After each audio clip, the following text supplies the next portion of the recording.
कायदा आहे, न्यायव्यवस्था आहे, त्या ठिकाणी योग्य ती न्याय देण्याचं काम त्या ठिकाणी या यंत्रणा करत असतात।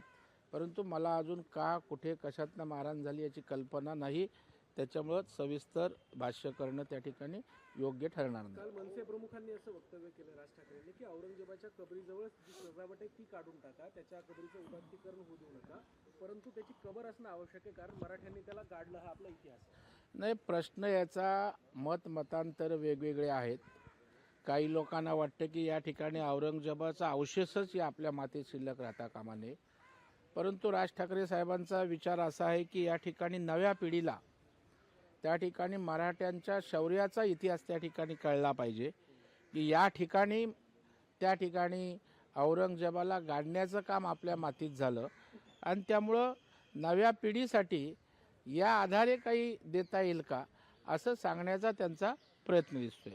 देवेंद्र फडणवीसांना कुठेतरी राज ठाकरेंनी काल पाठिंबा दिला असं दिसतंय। निवडणुका संपल्यात, शिमगा संपलाय, फडणवीसांच्या हाती सुसंस्कृत राज्याचं नेतृत्व आलंय, मराठी माणूस जर चांगल्या गोष्टी करत असेल तर आमचा पाठिंबा आहे, परंतु आमचं म्हणणं ऐकून घेतलं पाहिजे असं त्यांनी म्हटलं। नाही, शिमगा संपलाय खरं आहे, परंतु पुन्हा शिमगा होता कामा नये।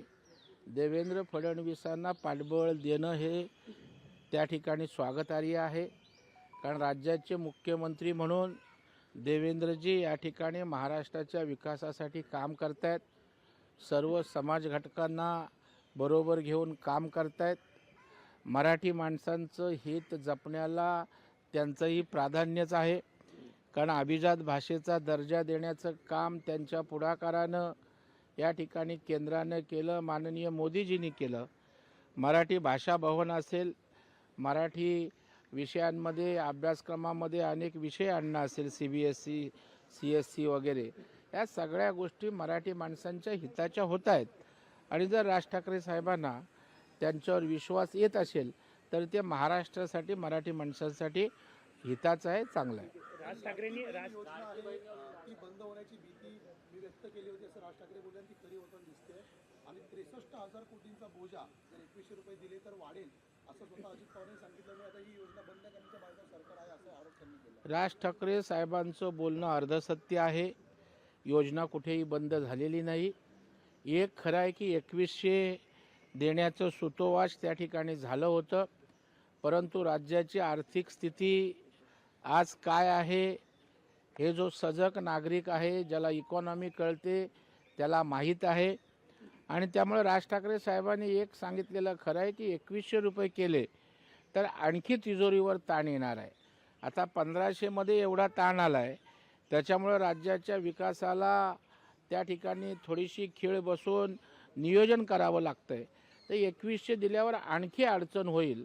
परंतु एक गोष्ट मी अत्यंत दाव्यानं खात्रीनं या ठिकाणी सांगतो की 1-2 वर्षांनी ज्या वेळेला आपली आर्थिक स्थिती राज्य सरकारची भक्कम होईल, तो आम्ही दिलेलं वचन असेल, आश्वासन आमचा 5 वर्षाचा कालावधी संपण्यापूर्वी निश्चित पाळण्याचा प्रयत्न त्या ठिकाणी होईल।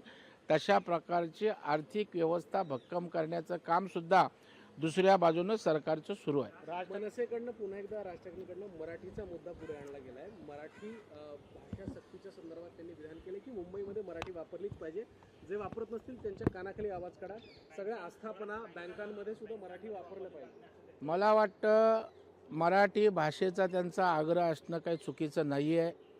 प्रत्येक राज्यामध्ये राजभाषा असते, त्या राज्याची भाषा असते आणि त्याच्यामुळं मराठीचा जास्तीत जास्त वापर व्हावा अशा प्रकारची आग्रही मागणी करणं हे काही चुकीचं नाही आहे, योग्यच आहे। तशा प्रकारचं सरकार सर्व आस्थापनांमध्ये मराठीचा वापर करतंय, तशा प्रकारचे शासन निर्णय आहेत। कुठे नसेल तिथेही मराठीचा वापर त्या ठिकाणी होऊ शकेल, परंतु म्हणून कानाखाली त्या ठिकाणी काढून कायदा हातात घेणं हे त्या ठिकाणी योग्य नाही।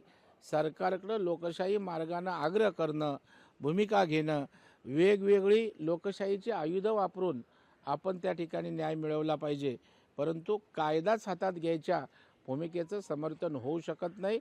निश्चितच मराठीला आमचंही समर्थन आहे, मराठीचं उदात्तीकरण झालंच पाहिजे। लावरे तो व्हिडिओ ठाकरेंवरती टीका जी आहे ती काही दिवसापूर्वी केली होती। आज संदीप देशपांडे यांनी काव्यात्मक टीका जी आहे ती आशिष शेलार यांच्यावरती केली आहे की आशिष झोला कुठेतरी जेव्हा मदत लागते तेव्हा मात्र शेलार कृष्ण राजतीर्थ येऊन शिवतीर्थ येऊन चहा पितात असं म्हटलं. मला वाटतं काय आशिष शेलारना झोलार बोलण्याचं काम त्या ठिकाणी करतायत. हे सोलारवर चालणारे आमचे संदीप देशपांडे आहेत. त्याच्यामुळे त्यांना सोलार गोलार झोलार अशाच काव्यात्मक बोलण्यात रस आहे. मला वाटतं लोकांना हे आवडत नाही आहे. तुम्ही विकासावर बोला. आशिष शेलारांच्या विकासात्मक भूमिकेत काही कमी असेल बोला, मंत्री म्हणून काही कमी असेल बोला, त्याने काही सूचना करा.